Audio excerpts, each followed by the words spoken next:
안녕하세요. 까치살모입니다. 오늘 할 이야기는 여러 가지이지만 특히 핵심 주제는 천룡 순항미사일의 관통력에 관한 주제입니다. 그런데 오늘 이 이야기를 하면 여러분은 또 저에게 뭐라고 하실 건데요. 제가 알고 보면 엄청나게 불쌍한 사람입니다. 분명 왜 이딴 주제만 가지고 오냐고 하실 분들이 있을 텐데요. 솔직히 저도 다른 유튜버와 차별화를 해야 하고 그러다 보니 이미 많이 알려진 주제가 아닌 다른 사람들이 미처 다루지 않은 주제를 찾을 게 아니겠습니까? 그래서 찾다 보면 이런 주제가 눈에 띄는 경우가 많은 거니까 제발 저를 용서해 주십시오.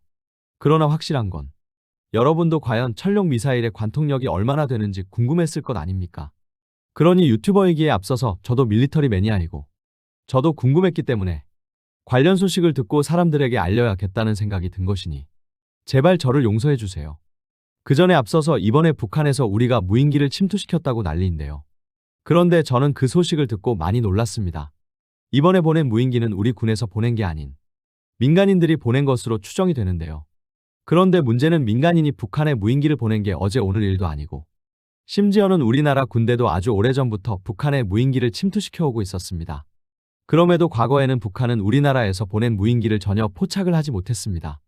저번 경우처럼 일부러 북한에게 들키기 위해서 싸구려 엔진을 써서 소리를 키우고 사람들의 눈에 띄게 낮은 고도로 비행하는 경우가 아닌 일반적인 무인기 침투는 지금까지는 북한이 아예 파악도 하지를 못했습니다.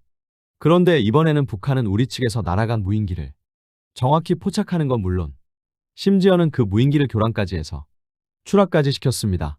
그래서 저는 바로 이 점이 놀라웠는데요.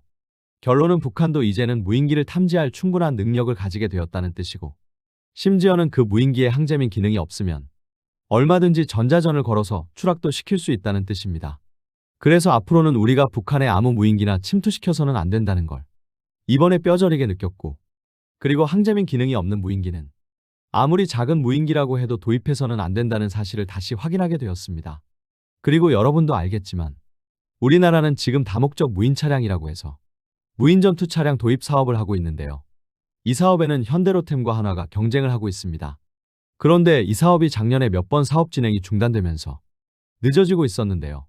그 이유는 방사청이 시험평가 과정 중에 명확한 기준을 제시하지 않아서입니다. 웃기는 건 방사청에서는 아무리 그 차량이 뛰어나도 업체들이 제출한 서류에 명시된 성능만 인정한다고 해서 문제가 되었고 그래서 당연히 업체는 반발을 했고 이걸 조율하는 과정 중에 계속 사업이 지연되었는데요. 그러나 어떻게든 성능평가 방식을 규정을 하고 다시 사업이 진행되어서 원래는 작년에 사업자를 선정하기로 했습니다.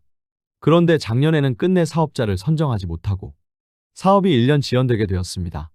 그럼 왜 사업자를 정하지 못했느냐라고 했을 때 그게 좀 어이가 없는데요.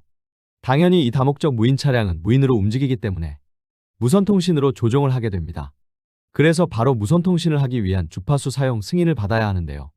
방사청이 사업평가 방식을 가지고 우왕좌왕해서 업체들이 주무부처인 과학기술정보통신부에 주파수 사용 승인 신청을 늦게 해서 작년에 주파수 사용 허가가 나오지 않았다고 합니다.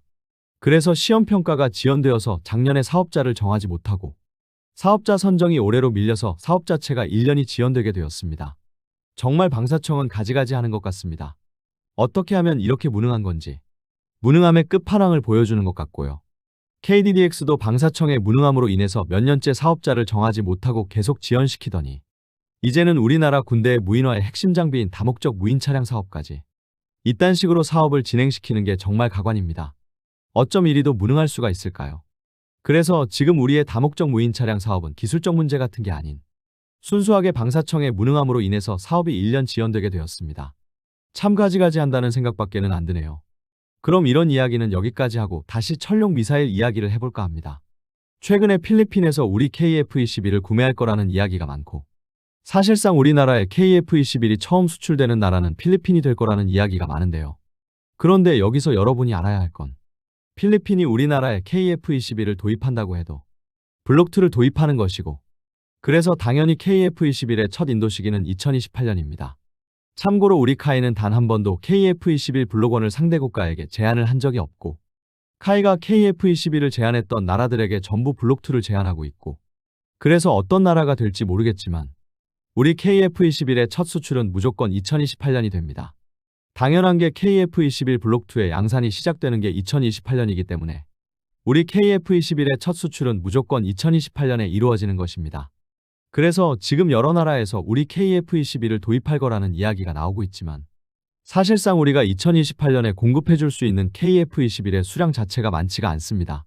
왜냐하면 2028년에는 우리 대한민국 공군에도 KF-21 블록2를 첫 납품해야 하기 때문에 대한민국 공군에 납품하고 나면 수출을 위해서 카이의 KF-21 생산 라인에서 생산할 수 있는 KF-21의 수량이 그리 많지 않기 때문입니다. 그래서 인도네시아도 초반 물량을 선점하기 위해서 지금 우리와 KF-21의 도입을 급하게 협상을 하고 있다고 하지만 이미 우리나라는 필리핀에게 KF-21 블록2를 2028년부터 인도할 수 있다고 약속을 한 상태이기 때문에 사실상 2028년 물량의 수출은 끝났다고 보시는 게 옳을 것입니다. 그래서 사실상 지금으로서는 2028년에 KF-21 블록2를 받게 되는 필리핀이 첫 수출국이 될 가능성이 높습니다. 그리고 필리핀은 우리로부터 12대의 FA-50을 구매하고 추가로 12대의 FA-50을 구매하기로 했는데요. 또 최근에는 기존에 구매했던 FA-50 12대 중에서 한 대가 추락을 하고 11대가 남아서 남아있는 11대에 대한 개량 사업을 추진하고 있다는 건 제가 여러분에게도 소식을 전한 적이 있는데요. 좀 재미있는 건 이번 필리핀이 FA-50을 개량하는 내용을 보면 300갤론 보조 연료 탱크, 공중 급유 장치와 타켓팅 포드 등 FA-50 블록 70에 준하게 개량을 하는데요. 그런데 이번 필리핀 공군의 FA-50 개량 사업에는 단 한 가지 신규 생산되는 FA-50 블록 70과 다른 점이 있는데요. 바로 A사 레이더는 통합을 하지 않는다고 합니다. 그래서 필리핀이 보유하고 있는 11대 FA-50은 A사 레이더가 빠진 FA-50 블록 70에 준해서 개량이 되는 것입니다. 솔직히 사실상 필리핀은 우리로부터 추가로 12대 FA-50을 구매하기로 했지만 제가 아는 선에서는 필리핀은 아직 추가 도입 물량에 대한 A사 레이더도 선정을 하지 않고 있는 것으로 알고 있기 때문에 만일 폴란드에서 FA-50 전투기의 암남미사일에 통합을 하지 못하게 되면 잘만 하면 우리 LIG의 FA-50용 A사 레이더를 필리핀에 판매할 수도 있겠다는 생각이 듭니다. 사실상 미국의 팬텀 스트라이크 레이더를 암남 미사일을 통합을 하지 못하면 굳이 선택을 할 이유가 필리핀에게는 없고 그러면 굳이 가격이 비싼 미국 레이더가 아닌 미국 레이더에 비해서 가격이 절반 정도에 불과한 LIG의 FA-50용 A사 레이더를 선택할 가능성도 충분히 있다고 생각이 됩니다. 그래서 어쩌면 이번에 필리핀 공군의 기존 FA-50 11대에 대한 개량 사업에 A사 레이더를 빼버린 건 우리에게는 기회가 되지 않을까 하는데요. 그런데 최근에 소셜미디어 X에서 필리핀 공군이 매버릭 미사일과 셀레스티얼 드래곤 순항미사일을 FA-50에 장착할 예정이라는 소식이 올라왔는데요. 셀레스티얼 드래곤 순항미사일이라는 건 철룡을 이야기하는 것입니다.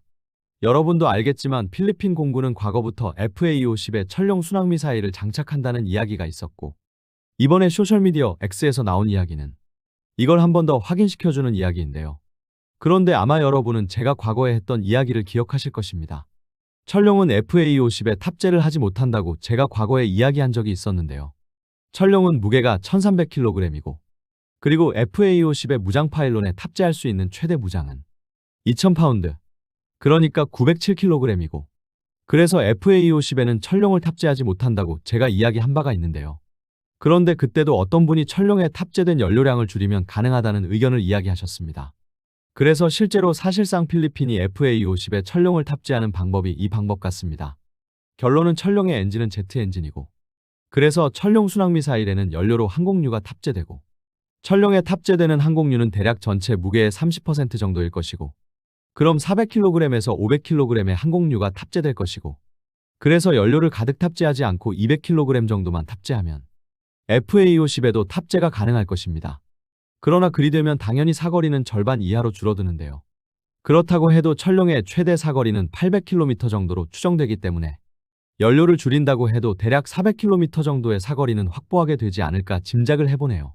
그래서 이런 식이라면 최소한 이론적으로는 FA-50에 철룡을 탑재하는 게 가능합니다.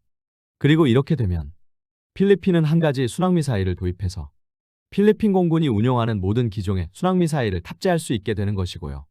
그래서 분명 이론적으로는 FA-50의 철룡의 연료 탑재량을 줄여서 탑재하는 게 가능하기는 합니다. 그런데 문제는 지금 철룡의 성능입니다. 아마 제가 전에도 이야기해서 아시겠지만 철룡은 선행 개발 과정 중에 개발되어야 하는 여러 가지 개발에 실패를 해서 지금 이미 핵심 부품의 국산화에 실패를 해서 핵심 부품을 수입하고 있습니다. 그래서 원래 목표로 했던 국산화율을 달성하지 못하고 있고 그로 인해서 철룡 미사일의 개발도 지연되고 있으며 그리고 또 한 가지는 타우러스 순항미사일에 탑재되어 있는 데이터 링크도 천룡에는 빠져 있다고 제가 이야기한 바가 있는데요. 타우러스에는 링크 16이 탑재되어 있고, 그래서 타우러스는 링크 16을 바탕으로 실시간 영상을 F-15에 전송을 해서 미사일이 잘 날아가고 있는지, 그리고 미사일이 목표에 실제로 명중을 했는지 실시간으로 확인을 할 수 있는데요. 그런데 천룡에는 데이터 링크가 없고, 그래서 천룡은 미사일이 잘 가고 있는지, 그리고 실제로 목표에 명중을 했는지 등에 대한 데이터를 전투기에 전송을 할 수가 없는데요. 그러나 그렇다고 해서 천룡이 이것 때문에 쓸모없는 미사일이라고 이야기할 수는 없습니다. 왜냐하면 타우러스에 탑재된 데이터 링크는 우리가 F-15K의 타우러스 미사일을 통합하면서 독일 측에 요청을 해서 탑재된 것이기 때문에 실제로 데이터 링크가 탑재된 타우러스를 보유하고 있는 건 우리나라뿐이고, 그래서 독일에서 운용하는 타우러스에는 데이터 링크가 없습니다. 그래서 천룡에 데이터 링크가 없다고 해서 천룡이 쓸모없는 미사일이라고 이야기할 수는 없는 건데요. 그런데 이번에 또 천룡에 대해서 안 좋은 소식이 나왔습니다. 여러분, 타우러스 미사일의 관통력이 얼마나 되는 줄 아시나요? 타우러스 미사일의 관통력은 강화 콘크리트를 6m를 관통할 수 있는 관통력을 가지고 있는데요. 이게 어느 정도의 관통력이냐고 하면 GBU-28 벙커버스터와 똑같은 관통력입니다. 벙커버스터도 천연 안반층 30m 또는 강화 콘크리트 6m를 관통할 수 있고, 타우러스도 동일한 관통력을 가지고 있고, 그래서 타우러스의 우수한 관통력은 이미 세상에 많이 알려져 있는데요. 그럼 타우러스는 왜 이렇게 높은 관통력을 가지고 있냐라고 했을 때 그 이유는 두 가지인데요. 우선 타우러스의 구조는 다른 미사일에 비해서 좀 독특한데요. 보통 다른 미사일들은 미사일 맨 앞에 미사일에 전자장치가 있고, 그 다음에 탄두, 그리고 그 다음에 연료가 탑재됩니다. 그런데 타우러스는 맨 앞에 전자장치가 있고, 미사일의 연료는 마치 탄두를 감싸는 형태로 미사일 측면에 있고, 탄두는 양측면의 연료 탱크 가운데 아주 길게 위치하는데요. 그래서 타우러스는 다른 미사일에 비해서 길이가 아주 긴 탄두를 확보할 수 있었고, 그래서 관통력을 높일 수 있었는데요. 그러나 그렇다고 해도 타우러스는 아음속 미사일이고, 그래서 속도가 너무 느리기 때문에 충분한 운동 에너지를 가지고 있지 못합니다. 그래서 타우러스는 긴 관통탄두 말고도 탄두 앞에 성구탄두라고 해서 일종의 성형자격탄을 배치를 해서 목표와 충돌을 할 때 이 성구탄두가 먼저 기폭을 해서 탄두가 지나갈 구멍을 뚫게 됩니다. 그래서 이걸 다중관통탄이라고 하고, 이 방법으로 타우러스는 아주 높은 관통력을 가지게 됩니다. 그리고 우리나라도 타우러스 미사일을 도입하면서 독일의 타우러스 시스템사로부터 다중관통탄에 관한 기술을 이전받았고, 그래서 지금까지 알려지기로는 우리의 천룡도 타우러스와 비슷한 구조의 탄두를 가지고 있고, 그래서 관통력도 비슷하다고 알려져 있었습니다. 그런데 이번에 좀 안 좋은 기사가 나왔습니다. 그게 뭐냐면 우리 천룡의 관통력이 1.5m급이라는 기사가 나왔습니다. 이 기사는 세계일보에서 박수찬님이라는 분의 기사로, 이분의 이야기에 따르면 타우러스의 관통력은 6m이고 스칼프의 관통력은 2m인데 우리의 천룡의 관통력은 1.5m로 관통력이 부족하다는 기사입니다. 그래서 이분의 말씀대로라면 우리의 천룡은 타우러스는 고사하고 스칼프보다도 관통력이 떨어지는 건데요.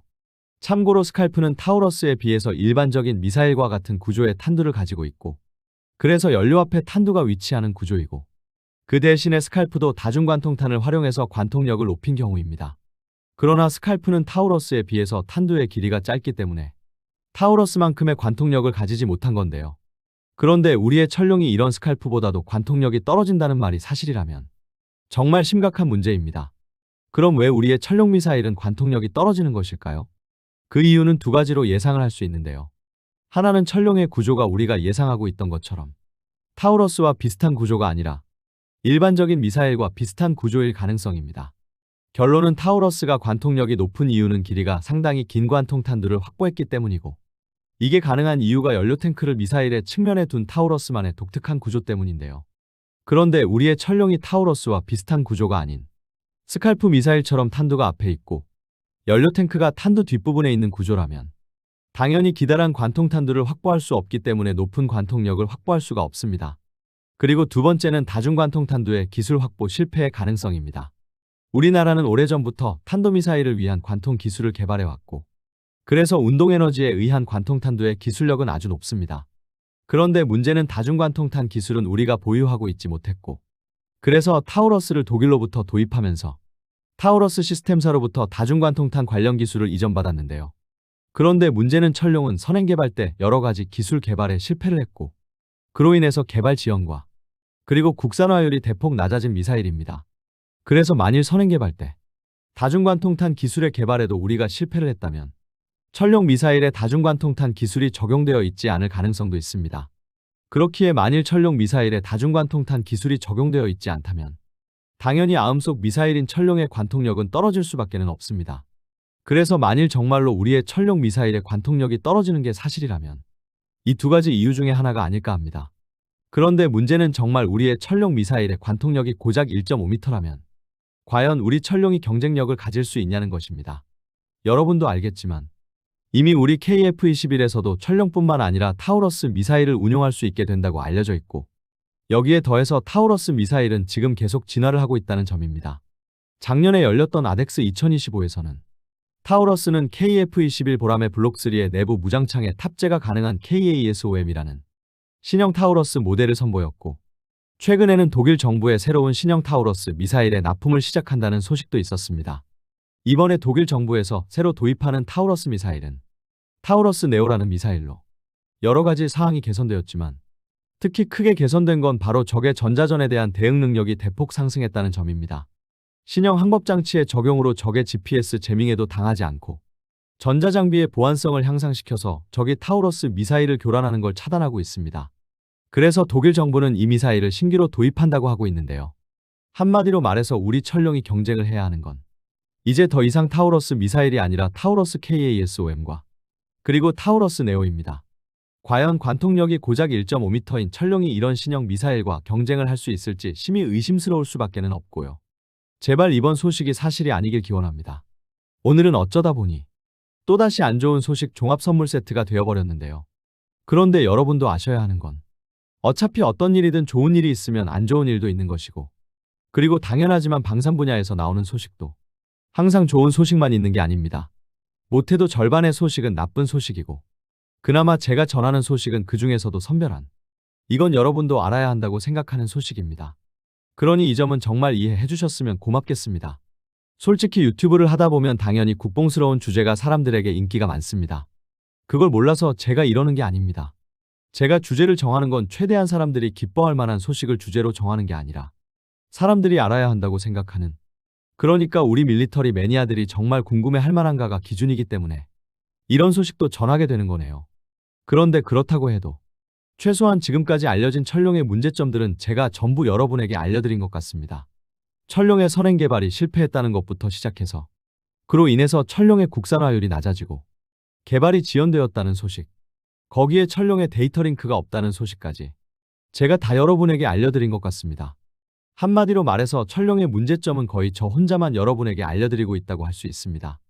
그리고 이런 소식들을 제가 전부 여러분에게 알려드릴 수 있었던 건 그만큼 제가 천룡에 관심이 많다는 거니 좀 이해해 주시길 바랍니다.